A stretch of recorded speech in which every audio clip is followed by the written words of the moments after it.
కొన్ని దశాబ్దాలుగా కాంగ్రెస్ పార్టీ తెలంగాణ విలీన దినోత్సవం జరుపుకుంటా ఉంది. రేపు కూడా గాంధీ భవన్ లో అదేవిధంగా జిల్లా హెడ్ క్వార్టర్ లో తెలంగాణ విలీన దినోత్సవం జరుపుకుంటా ఉన్నాం. బీజేపీ వారు ఇవాళ విమోచన దినమని ప్రజల్ని కన్ఫ్యూజ్ చేసే ప్రయత్నం చేస్తా ఉన్నారు. వాస్తవానికి నిజాంకు వ్యతిరేకంగా పోరాడింది ఆనాడు రామానంద తీర్థ ఆధ్వర్యంలో కాంగ్రెస్ పార్టీ, దాంతోపాటు కమ్యూనిస్టులు. ఆనాడు బీజేపీ వారు సోయలేదు, బీఆర్ఎస్ పార్టీ పుట్టనలేదు.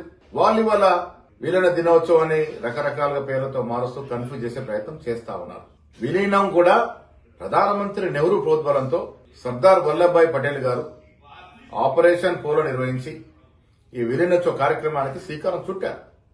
నిజాం ప్రభుని లొంగ తీసుకుని తెలంగాణ రాష్ట్రాన్ని భారతదేశంలో విలీనం చేశారు. కాబట్టి కాంగ్రెస్ పార్టీ దశాబ్దాలుగా ఈ విలీన దినోత్సవం జరుపుకుంటా ఉంది.